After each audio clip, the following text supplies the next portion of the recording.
pantesan ditinggal suami. Janda tua masih ngejar sopir muda. Itu kalimat yang paling sering ku terima. Bukan dari musuh, tapi dari orang yang dulu memujaku. Dunia tidak peduli siapa yang tulus. Yang mereka lihat cuma status. Aku si kaya, dan dia cuma sopir. Mereka mengira aku terobsesi, padahal merekalah yang buta. Assalamualaikum teman-teman. Selamat datang kembali di channel ini. Sebelum kita mulai ceritanya, aku mau tanya dulu. Kalian nonton dari kota mana? Coba tulis di kolom komentar. Biar kita tahu cerita ini sedang didengar dari mana saja. Dan seperti biasa, sebelum lanjut, tekan like dulu videonya sebagai bentuk dukungan kalian. Karena satu klik dari kalian, bukan cuma angka. Itu yang membuat channel ini tetap hidup. Dan cerita-cerita seperti ini terus bisa aku bagikan. Buat yang baru pertama kali mampir, silakan subscribe dan aktifkan loncengnya. Supaya tidak ketinggalan kisah-kisah baru yang penuh emosi, konflik, dan makna. Kalau semuanya sudah siap, mari kita mulai kisahnya.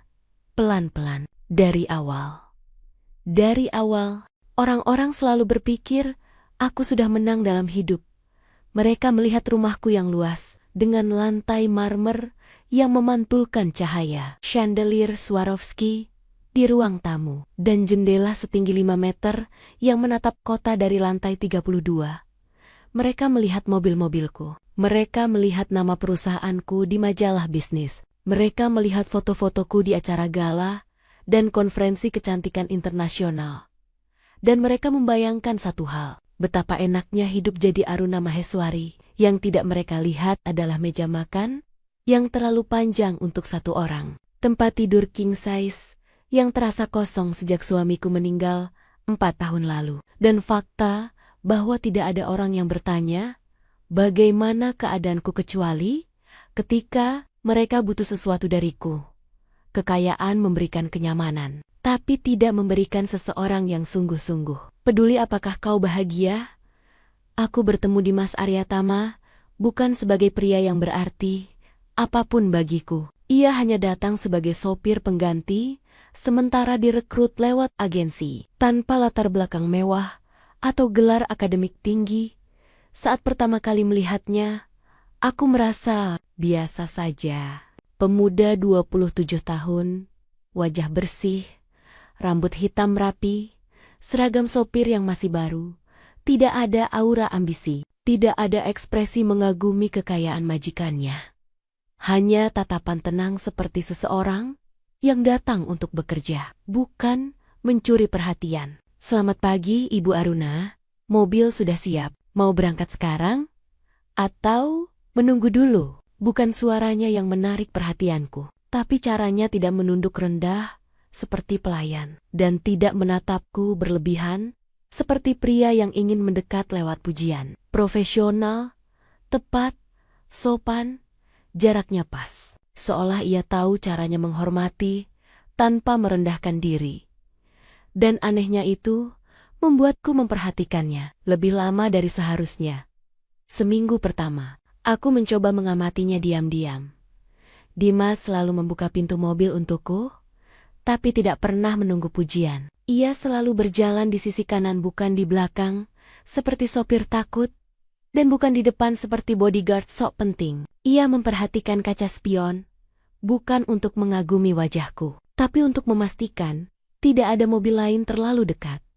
Ketika aku terjebak telepon dengan vendor yang tidak profesional, ia tidak menatap lewat cermin. Ia menurunkan volume musik perlahan bukan mematikannya tiba-tiba. Hal kecil, tidak penting bagi banyak orang, tapi bernilai bagi orang yang sudah terlalu sering diperlakukan sebagai objek, bukan manusia. Dan ada satu hal yang membuatku terus memperhatikannya. Dia tidak pernah memulai percakapan, tapi selalu menjawab dengan cara yang membuatku merasa dihargai, bukan diidolakan. Aku sudah bertemu ratusan laki-laki di dunia bisnis pengusaha, selebriti, investor, luar negeri semuanya mengaku menghargai perempuan kuat. Tapi, pada akhirnya, mereka hanya ingin menaklukkan atau mengaturku. Dimas berbeda.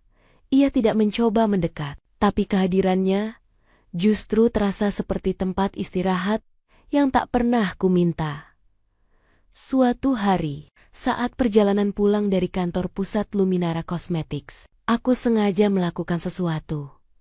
Aku meninggalkan sebuah amplop di dalam tas kerja, berisi uang tunai ratusan juta. Sebagai tes kecil yang selama ini tak pernah dilewati, siapapun tanpa menoleh, jika uang itu hilang, aku tidak akan marah. Aku hanya akan tahu, dia sama saja seperti semua pria yang mendekat karena peluang, bukan karena ketulusan.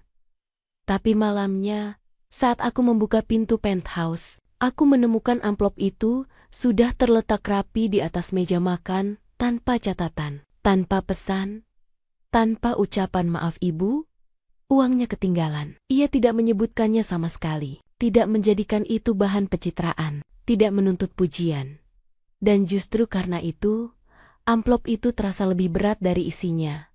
Untuk pertama kalinya, setelah lama, aku merasa ada seseorang yang tidak menjual harga dirinya, meski kesempatan terbuka lebar. Aku menatap uang itu, lalu berkata pada diriku sendiri, mungkin lelaki jujur belum punah. Hanya saja, mereka terlalu sibuk bekerja sampai dunia tidak melihat mereka. Dan saat itulah, aku tahu cerita ini tidak akan berhenti di kursi sopir.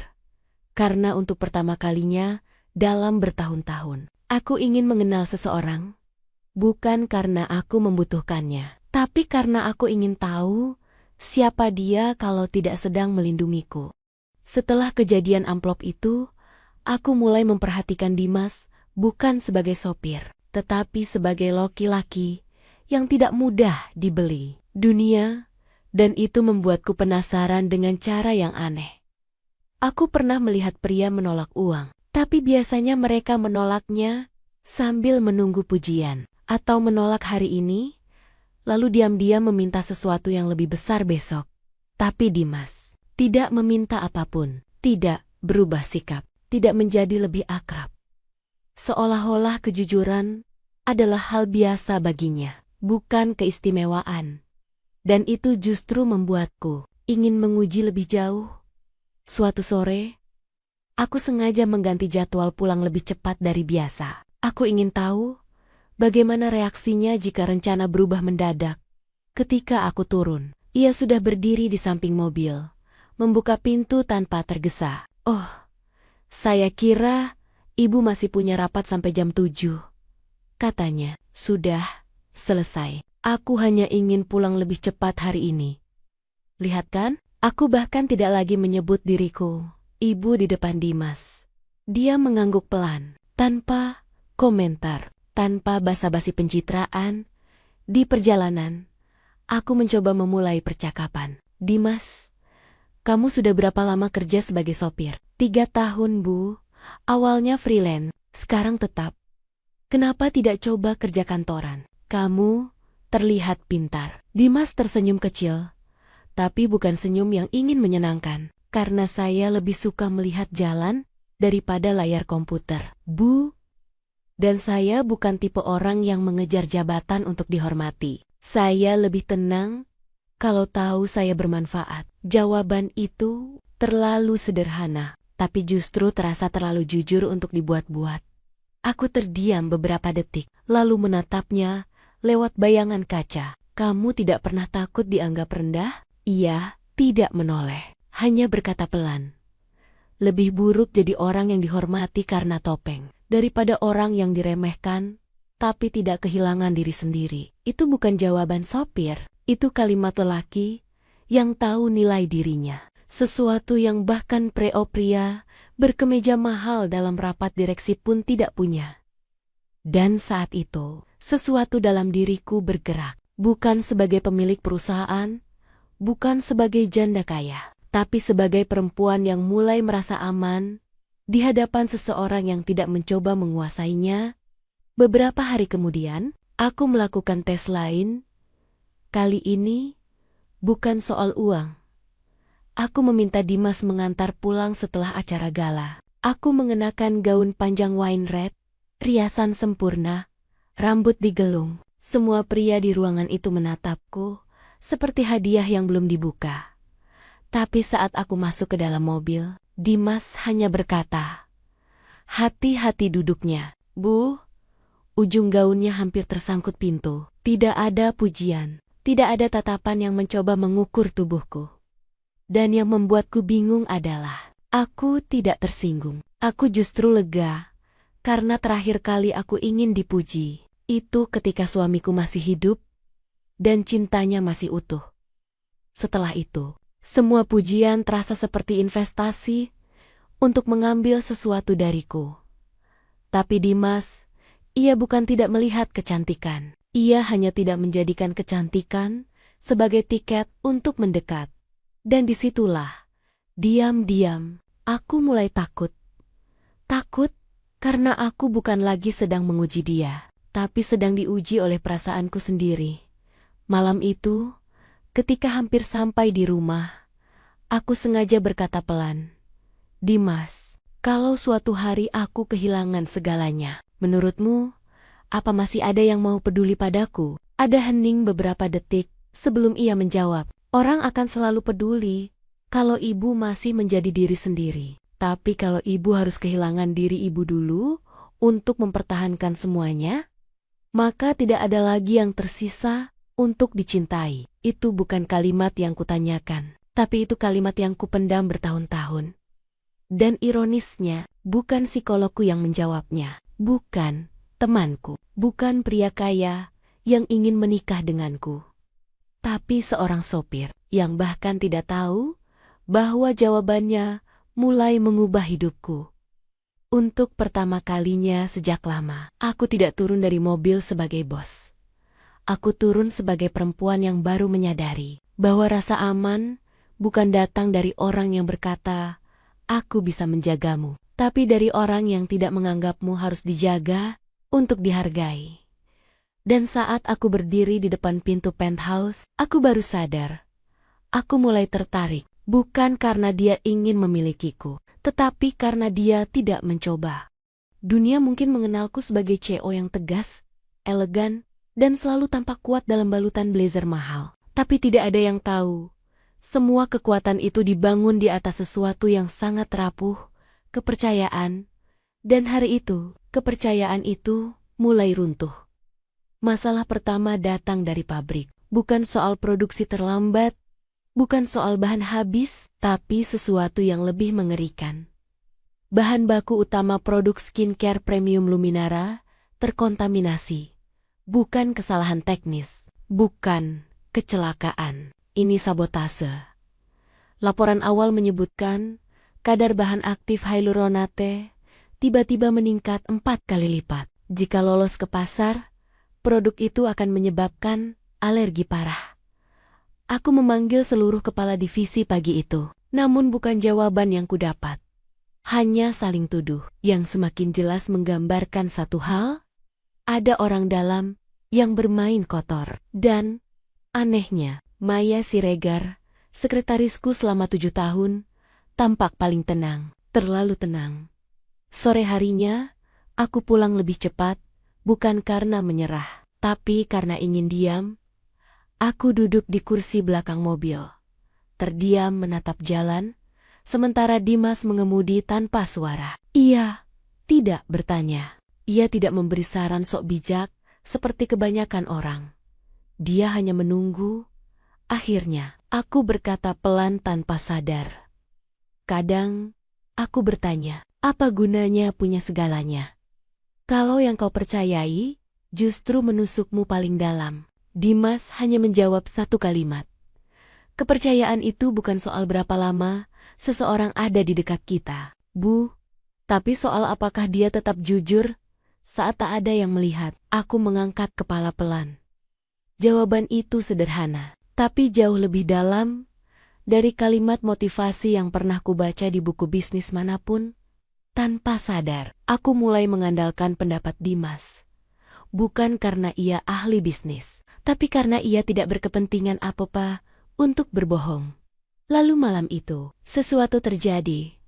Saat mobil berhenti depan gedung rumahku, Dimas tidak langsung turun untuk membukakan pintu. Dia justru menatap kaca spion tengah, Sudut matanya berubah tajam. Bu, tolong tetap di dalam mobil. Nada suaranya berbeda. Tegas, rendah, bukan lagi nada sopir. Aku melihat keluar dan baru menyadari ada mobil hitam yang sejak tadi berhenti di seberang gedungku. Tanpa orang turun, tanpa lampu mati.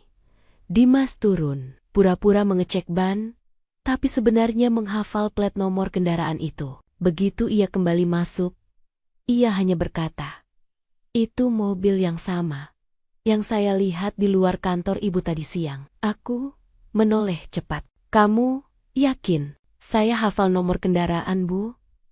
Sudah 2 kali saya lihat hari ini." Dan di saat itu, aku sadar, dia memperhatikan bukan hanya kondisi mobil, tapi keselamatanku. Ia bukan sopir yang hanya mengantar. Ia mengamati, memetakan, dan melindungi. Secara otomatis, di dunia bisnis yang penuh orang berbicara besar, tapi bekerja kecil, Dimas adalah bukti bahwa orang bekerja besar tanpa banyak bicara masih ada. Itulah malam di mana untuk pertama kalinya aku berkata, "Dimas, mulai besok, aku ingin kamu ikut rapat keamanan internal. Kamu tidak lagi hanya sopirku." Dia menoleh pelan. Tidak kaget, tidak merasa hebat, hanya menjawab kalem. "Kalau itu membantu ibu, saya siap." Bukan terima kasih. Bukan akhirnya ibu percaya saya. Tidak ada klaim, tidak ada drama. Dan itulah yang membuatku semakin yakin di dunia di mana orang silihlah tulus demi jabatan. Ada satu orang yang benar-benar tulus. Bahkan sebelum diberi jabatan, malam itu, sebelum tidur, aku menyadari sesuatu yang membuatku sedikit takut. Aku bukan hanya mulai mempercayainya, aku mulai bergantung padanya.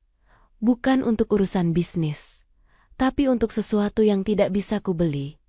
Rasa aman, jawaban jujur yang tidak dibuat demi kesan, kehadiran yang tidak menuntut cinta, tapi justru membuat cinta muncul tanpa disuruh, dan itu adalah awal dari masalah yang jauh lebih rumit dari sabotase perusahaan. Perasaan yang mulai tumbuh pada orang yang seharusnya hanya bekerja untukku. Yang membuatku takut bukan ancaman bisnis. Aku sudah bertahan-tahan menghadapi pesaing, sabotase, dan permainan saham. Tapi ini pertama kalinya aku merasa ancamannya bukan untuk perusahaanku, tapi untuk tubuhku sendiri. Dan itu terjadi di jalan tol.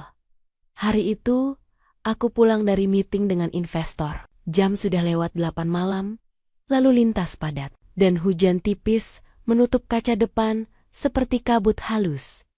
Dimas mengemudi seperti biasa, tenang, fokus, tidak berbicara banyak. Tiba-tiba, tanpa peringatan, sebuah mobil sedan melaju dari belakang, bukan melewati, tapi mendekat ke arah kami dari sisi kanan dengan kecepatan yang sengaja berbahaya. Dan sebelum aku sempat berpikir, Dimas menarik rem tangan sambil memutar setir tajam ke kiri cukup cepat untuk menghindar. Cukup terukur agar mobil tidak terguling. Tubuhku terhempas ke depan, tapi sabuk pengaman menahanku. Mobil lain melintas, lalu hilang ke antara truk-truk yang berderet. Aku terdiam, napasku kacau. Dimas masih memegang setir, rahangnya mengeras. Dia tidak menoleh ke arahku, tapi suaranya rendah, bukan panik, tapi waspada. "Itu bukan kebetulan, Bu. Saya melihat mobil yang sama berhenti di luar kantormu 2 hari lalu." Aku masih menahan napas. "Kamu yakin itu disengaja?" "Kami tidak ditabrak, tapi kami akan ditabrak kalau saya tidak belok." "Itu bukan pengemudi tak terampil, itu peringatan." "Peringatan." Kata itu cukup untuk membuat tubuhku dingin. Ini bukan lagi sabotase bahan baku, bukan lagi permainan saham. Ini serangan yang memakai nyawaku sebagai senjata tekanan. Dan tiba-tiba, aku tersadar. Di dunia yang mengincar kekayaanku, integritasku, dan posisiku, Dimas adalah satu-satunya orang yang tidak ingin mengambil apapun dariku kecuali keselamatanku. Setelah kejadian itu, aku tidak pulang ke rumah. Aku membawa mobil ke basement kantor pusat, lalu memanggil rapat darurat. Bukan rapat direksi, tapi rapat pribadi. Hanya aku dan Dimas. Dimas, kataku tegas. Mulai hari ini kamu bukan sopirku lagi. Ia tidak menjawab.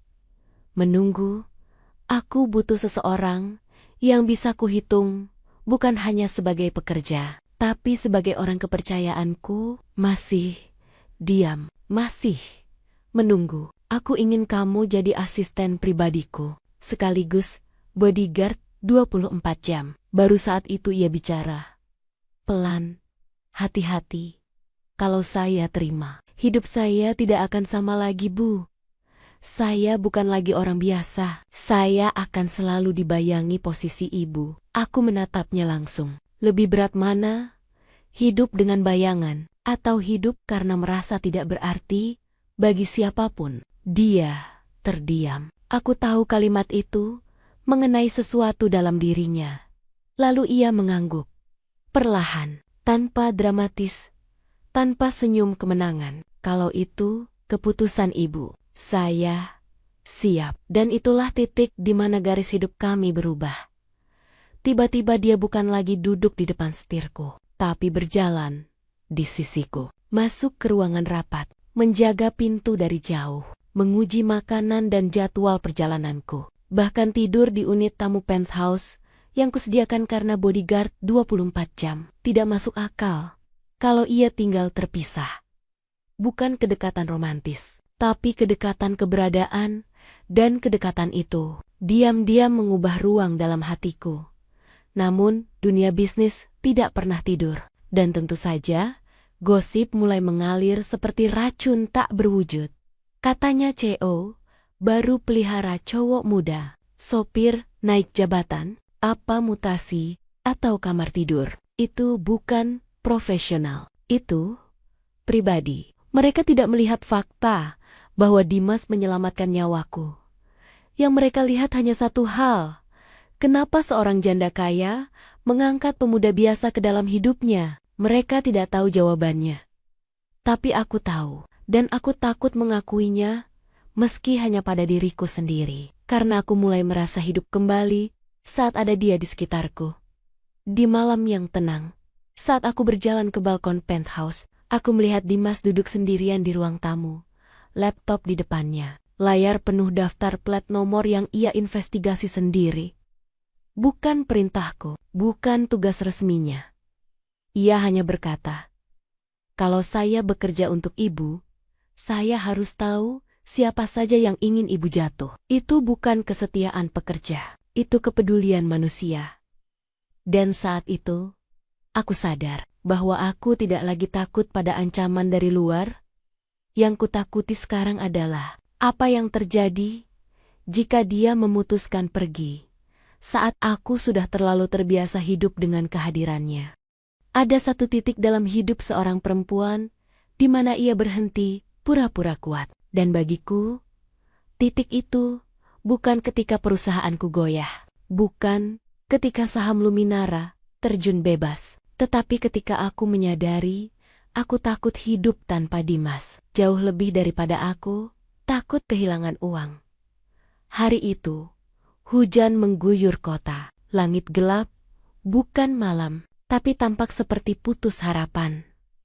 Aku baru saja menerima kabar bahwa saham Luminara jatuh 37% dalam satu hari. Investor menarik dana, bank mulai menagih utang perusahaan, dan rumor di pasar menyebar seperti wabah. Aruna Maheswari sedang menuju kebangkrutan. Yang lebih menyakitkan bukan kerugian itu sendiri, melainkan kenyataan bahwa seseorang di dalam perusahaanku membocorkan data internal untuk mempercepat kejatuhanku, dan Dimas bukan akuntan, bukan direktur keuangan, bukan pengacara. Justru dialah yang menemukan petunjuk pertama. Ia datang kepadaku dengan setumpuk data printout, ekspresinya gelap dan tegas. Bu, saya rasa bukan sekadar sabotase, ini direncanakan dari dalam, rapi, dan dilakukan oleh orang yang ibu percaya. Aku tidak kaget, Hatiku justru tenang, karena aku sudah lama tahu, tapi tidak berani mengakuinya. Kamu tahu siapa pelakunya, Dimas? Dia mengangguk pelan. Maya, sekretaris pribadi ibu. Rasanya seperti ditikam. Bukan oleh pisau, tapi oleh seseorang yang pernah memakaikan gelang ulang tahun ke tanganku, sambil berkata, saya selalu di pihak ibu. Lalu, Dimas meletakkan satu dokumen terakhir di meja. Dan nama paling menyakitkan muncul di atasnya. Bram Kusnandar, mantan rekan bisnis mendiang suamiku. Ternyata semua ini bukan ingin menghancurkan Luminara saja, tapi menghancurkan aku. Karena aku menolak menjual perusahaan setelah suamiku meninggal. Bram tidak pernah memaafkan keputusan itu. Dan sekarang, dia membalasnya, memakai musuh yang paling berbahaya. Orang yang pernah kuberi kepercayaan. Malam itu, untuk pertama kalinya setelah kejadian di jalan tol, aku menangis. Bukan karena takut bangkrut, tapi karena rasanya seperti hidupku sedang dicungkil dari dalam, dan Dimas seperti biasa tidak menghibur dengan kata-kata palsu. Dia hanya berdiri di sisi jendela, menunggu aku cukup kuat untuk bicara.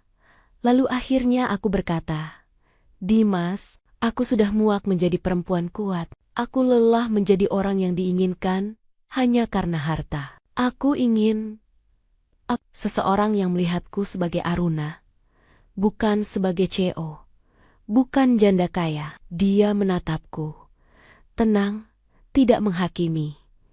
Aku melanjutkan, suaraku bergetar, dan selama ini hanya kamu yang memperlakukanku seperti manusia. Aku jatuh cinta padamu. Ada keheningan panjang, bukan keheningan yang manis. Kehadiran Dimas terasa semakin nyata, tapi ucapannya tidak datang cepat, dan justru itulah yang membuatku takut. Akhirnya, ia bicara pelan. Bu, Aruna, saya bukan orang yang pantas menerima perasaan itu. Aku menatapnya, tidak percaya.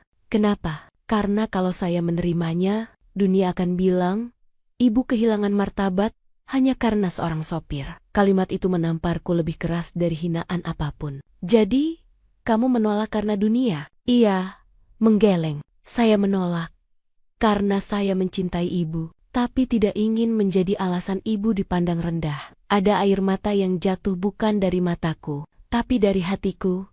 Dimas melanjutkan dengan suara pelan yang terdengar, seperti luka yang dipaksa rapi. Saya tidak bisa menggantikan posisi suami ibu.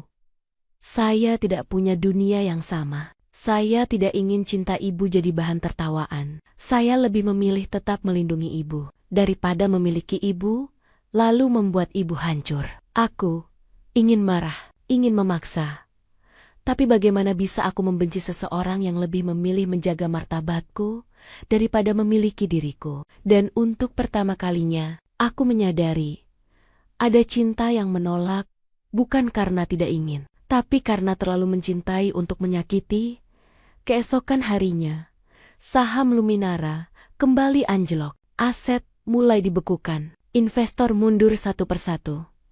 Aku bukan lagi ratu kosmetik. Aku hanyalah perempuan yang siap kehilangan semuanya. Dan di saat itulah, Dimas melakukan hal yang paling menusuk jantungku. Ia menyerahkan surat pengunduran diri. Bukan karena ia ingin kabur, tapi karena ia percaya kehadirannya membuatku semakin diserang. Bu, kalau saya tetap di sini, Bram akan memakai saya sebagai titik terlemah ibu. Saya tidak bisa jadi alasan hidup ibu runtuh. Dan saat itu, aku merasa kehilangan seseorang jauh lebih sakit daripada kehilangan perusahaan.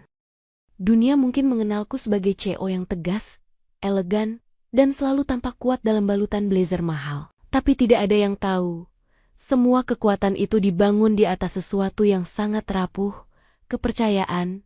Dan hari itu, kepercayaan itu mulai runtuh. Masalah pertama datang dari pabrik. Bukan soal produksi terlambat, bukan soal bahan habis, tapi sesuatu yang lebih mengerikan. Bahan baku utama produk skincare premium Luminara terkontaminasi. Bukan kesalahan teknis, Bukan kecelakaan, ini sabotase. Laporan awal menyebutkan kadar bahan aktif hyaluronate tiba-tiba meningkat 4 kali lipat. Jika lolos ke pasar, produk itu akan menyebabkan alergi parah. Aku memanggil seluruh kepala divisi pagi itu, namun bukan jawaban yang kudapat. Hanya saling tuduh, yang semakin jelas menggambarkan satu hal, ada orang dalam yang bermain kotor. Dan, anehnya, Maya Siregar, sekretarisku selama 7 tahun, tampak paling tenang, terlalu tenang. Sore harinya, aku pulang lebih cepat, bukan karena menyerah, tapi karena ingin diam. Aku duduk di kursi belakang mobil, terdiam menatap jalan, sementara Dimas mengemudi tanpa suara. Ia tidak bertanya. Ia tidak memberi saran sok bijak seperti kebanyakan orang. Dia hanya menunggu. Akhirnya, aku berkata pelan tanpa sadar. Kadang, aku bertanya, apa gunanya punya segalanya? Kalau yang kau percayai, justru menusukmu paling dalam. Dimas hanya menjawab satu kalimat. Kepercayaan itu bukan soal berapa lama seseorang ada di dekat kita, Bu. Tapi soal apakah dia tetap jujur saat tak ada yang melihat. Aku mengangkat kepala pelan. Jawaban itu sederhana, tapi jauh lebih dalam dari kalimat motivasi yang pernah kubaca di buku bisnis manapun. Tanpa sadar, aku mulai mengandalkan pendapat Dimas. Bukan karena ia ahli bisnis, tapi karena ia tidak berkepentingan apa-apa untuk berbohong. Lalu malam itu, sesuatu terjadi. Saat mobil berhenti depan gedung rumahku, Dimas tidak langsung turun untuk membukakan pintu. Dia justru menatap kaca spion tengah, sudut matanya berubah tajam. Bu, tolong tetap di dalam mobil. Nada suaranya berbeda. Tegas, rendah, bukan lagi nada sopir. Aku melihat keluar, dan baru menyadari.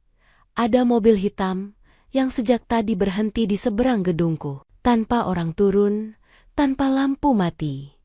Dimas turun, pura-pura mengecek ban, tapi sebenarnya menghafal plat nomor kendaraan itu. Begitu ia kembali masuk, ia hanya berkata, "Itu mobil yang sama yang saya lihat di luar kantor ibu tadi siang." Aku menoleh cepat. "Kamu yakin saya hafal nomor kendaraan, Bu? Sudah 2 kali saya lihat hari ini." Dan di saat itu, aku sadar, dia memperhatikan bukan hanya kondisi mobil, tapi keselamatanku.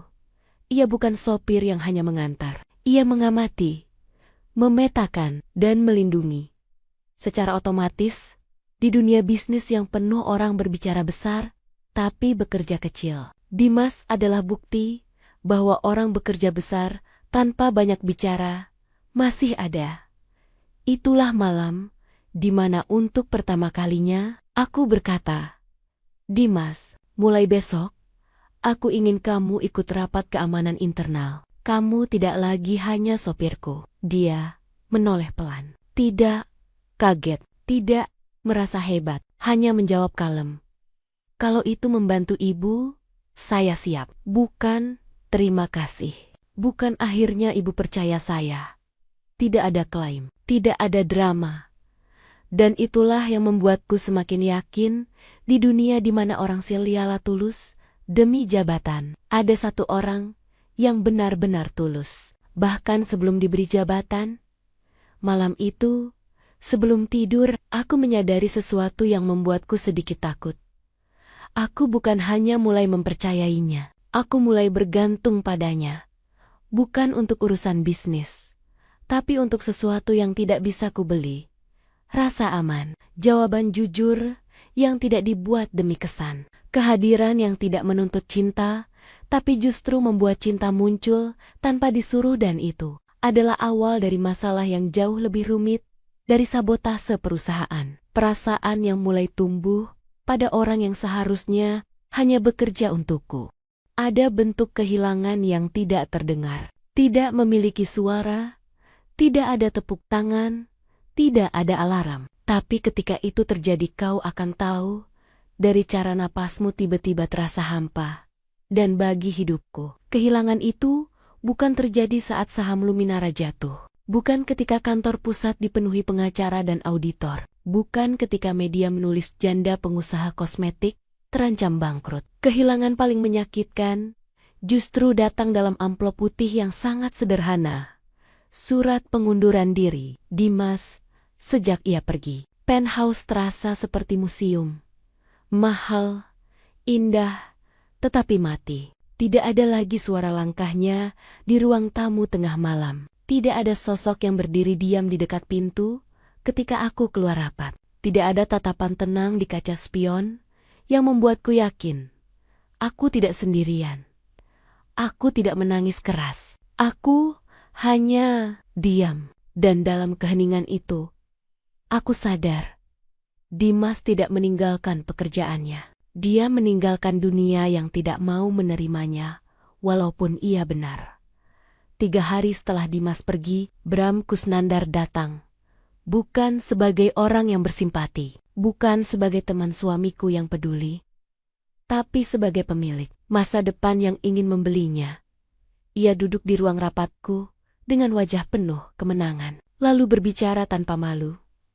"Aruna, kamu tidak akan bisa menyelamatkan Luminara tanpa saya. Saya bisa membeli kembali saham yang dihancurkan tim saya. Saya bisa melindungi asetmu dari penyitaan. Saya bahkan bisa pulihkan nama baikmu di media." Aku menatapnya tajam. "Lalu apa imbalannya?" Ia tersenyum. Senyum pria yang merasa menang sebelum pertandingan dimulai. Kamu akan menikah dengan saya. Dan kamu akan berhenti berhubungan dengan sopir itu. Dunia tidak butuh tahu kamu pernah jatuh selemah itu." Kalimat itu menghantam wajahku lebih keras daripada kehilangan uang ratusan miliar.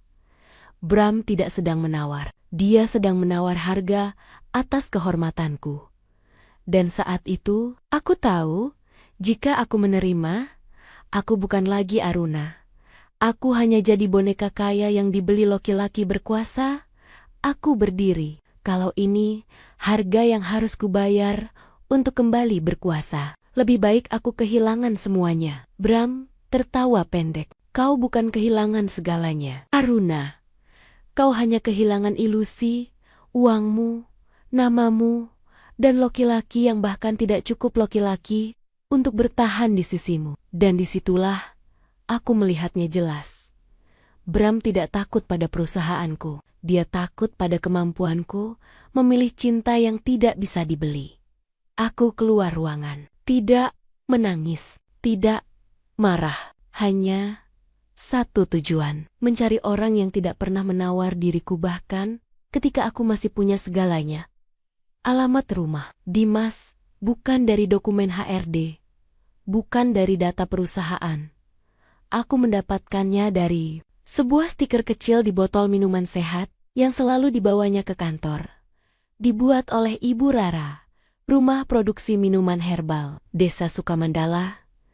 Ironis, aku memiliki direktori jutawan dan data investor internasional. Tapi jalan hidupku saat ini justru dipandu oleh stiker botol plastik murah. Aku tiba di rumah itu setelah perjalanan 3 jam. Rumah sederhana, cat mengelupas, ayam berkeliaran, jemuran pakaian di tali. Aku mengetuk pintu. Yang keluar adalah seorang ibu berkerudung lembut. Wajah teduh, garis lelah tapi penuh kasih.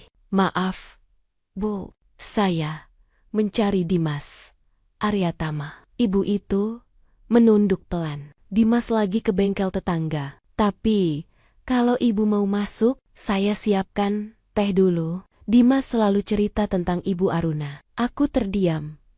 Dimas bercerita tentangku, tapi tidak pernah mencoba mengambil keuntungan dari kedekatan itu. Aku berjalan masuk. Rumah kecil ini lebih hangat daripada penthouse mahal yang dipenuhi furnitur impor.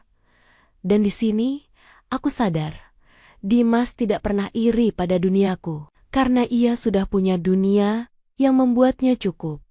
Dunia yang tidak menilai seseorang dari status. Dunia yang membesarkan hati, bukan ego. Aku duduk, menunggu, untuk pertama kalinya. Bukan sebagai bos, bukan sebagai orang kaya, bukan sebagai CEO, tapi sebagai perempuan yang akhirnya berhenti membeli segalanya. Karena kini ia ingin menawarkan hatinya, bukan uangnya. Dan itulah momen ketika nasib mulai bergerak pelan, bukan lewat kekuasaan, bukan lewat balas dendam, tapi lewat kebaikan kecil yang tidak pernah kuingat, tapi tetap disimpan oleh hidup. Karena saat aku menunggu Dimas masuk pintu, seseorang lain tiba lebih dulu. Tirta Mahendra, pengusaha logistik besar yang pernah kubantu 8 tahun lalu dengan pinjaman tanpa bunga.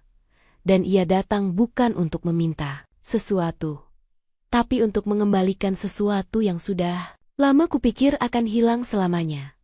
Bu Aruna, saya dengar perusahaan Anda diserang. Sekarang giliran saya yang membantu Anda berdiri lagi. Dan untuk pertama kalinya dalam waktu lama, aku bukan menang karena kekayaan. Aku menang karena kebaikan masa lalu yang tidak kuberi untuk keuntungan, tapi untuk kemanusiaan. Dan ternyata, itu satu-satunya investasi yang tidak pernah bangkrut. Tirta Mahendra bukan datang dengan sikap sombong seperti investor lain. Dia tidak datang membawa proposal panjang, syarat kontrak, atau ancaman hukum. Dia datang dengan satu kalimat yang tidak pernah kudengar sejak perusahaanku jatuh. Bu Aruna, saya bukan datang untuk mengambil keuntungan. Saya datang untuk membalas kebaikan Anda. 8 tahun lalu, aku bahkan tidak ingat detailnya. Aku hanya menolong pengusaha logistik kecil yang hampir bangkrut karena kebijakan impor mendadak. Pinjaman itu tidak besar untukku, tapi saat itu sangat besar untuknya. Dan sekarang, pria yang dulu nyaris kehilangan usahanya telah tumbuh menjadi pemilik jaringan ekspedisi nasional terbesar kedua di Indonesia. Dan ia berkata, saya siap membeli seluruh utang Luminara. Saya siap menutup kerugian pasar yang Bram ciptakan. Tapi saya hanya punya 2 syarat. Aku menunduk, menelan gugup. Apa syaratnya? Pertama, Anda tetap jadi CEO. Dunia harus tahu Luminara selamat karena orang yang benar, bukan orang yang jahat. Dan syarat kedua, tempatkan orang yang paling Anda percayai sebagai direktur operasional. Perusahaan tidak mati karena uang. Perusahaan mati karena dikelilingi orang salah. Aku menatapnya lama. Dan untuk pertama kalinya, aku tersenyum tulus setelah berbulan-bulan. Karena aku tahu, aku sudah tahu nama orang itu, bahkan sebelum pertanyaannya selesai. Aku pulang, tapi bukan ke penthouse seperti dulu. Aku pulang ke rumah sederhana di gang sempit itu. Rumah Ibu Dimas. Dan ketika pintu dibuka, Dimas berdiri di ambang pintu dengan raut terkejut. Seolah aku adalah mimpi yang hanya datang saat tidur terlalu lelah. Ia tak sempat bicara. Ketika aku berkata, kamu benar, aku memang bisa kehilangan semuanya. Tapi aku sadar, yang paling kutakuti bukan kehilangan uang. Yang paling kutakuti adalah kehilangan seseorang yang membuatku merasa hidup kembali. Dimas masih diam. Ia bukan lelaki yang pandai menerima pernyataan cinta tiba-tiba. Maka aku, lanjut Dimas, aku tidak datang untuk memaksamu kembali sebagai pekerjaku. Aku datang karena aku tidak ingin menghadapi sisa hidupku sebagai orang yang punya segalanya. Tapi sendirian. Matanya berkokok-kokah, dan itu lebih jujur daripada 1000 aku cinta kamu yang pernah kudengar dari laki-laki lain. Aruna, katanya, pelan. Aku tidak pernah pergi karena tidak mencintaimu. Aku pergi karena aku tidak ingin jadi alasan orang meremehkanmu. Aku melangkah, mendekat. Kalau dunia mau meremehkanku, karena aku mencintai orang baik. Biar dunia belajar ulang tentang martabat. Keheningan itu bukan kosong. Itu keheningan 2 jiwa yang akhirnya tidak melawan perasaannya lagi. Seminggu kemudian, Luminara kembali hidup. Bukan sebagai perusahaan megah yang sombong, tapi sebagai perusahaan yang selamat karena kebaikan, bukan manipulasi. Tirta resmi jadi investor mayoritas. Aku tetap Seco. Dan Dimas, ia berdiri di depan ruang direksi. Mengenakan kemeja putih dan jas formal. Bukan lagi seragam sopir. Selamat datang, Direktur operasional baru Luminara Cosmetics, kataku di depan seluruh staf perusahaan. Beberapa terkejut, beberapa mencibir dalam hati, beberapa menatap heran. Tapi Dimas hanya menunduk dan berkata, "Saya tidak datang untuk jadi atasan, saya datang untuk menjaga perusahaan ini, agar tidak lagi jadi milik orang yang tidak punya hati. Dan aku tahu itu bukan jabatan, itu janji." 3 bulan setelah itu, aku mengajaknya ke tempat kejadian di jalan tol. Tempat kami hampir kehilangan nyawa. Di sana, aku berdiri sambil memegang sebuah cincin sederhana. Bukan berlian, bukan emas putih, hanya perak dengan ukiran halus.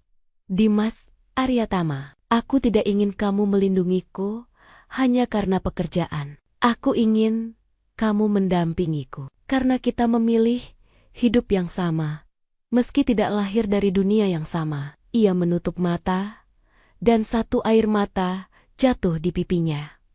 Bukan sedih, bukan bangga, tapi lega. Seperti seseorang yang akhirnya mendapat tempat pulang setelah lama berdiri di luar pintu. Dan ia menjawab, "Aku tidak pernah ingin menjadi raja di dunia orang kaya, Aruna. Aku hanya ingin jadi laki-laki yang membuatmu tenang saat kau pulang." Dan itulah hari aku melamar laki-laki yang tak pernah melamar aku, karena ia terlalu sibuk menjaga kehormatanku. Kami menikah dalam upacara kecil di taman rumah ibunya, tanpa panggung mewah, tanpa artis, tanpa sponsor. Hanya 2 keluarga, beberapa sahabat, dan janji paling sederhana yang pernah kutulis dalam hidupku. Kita tidak membangun rumah ini dengan uang. Kita membangunnya dengan kejujuran yang tidak dijual saat dunia menawarkan harga tertinggi. Dan untuk pertama kalinya, aku bahagia tanpa harus terlihat berharga di mata orang lain.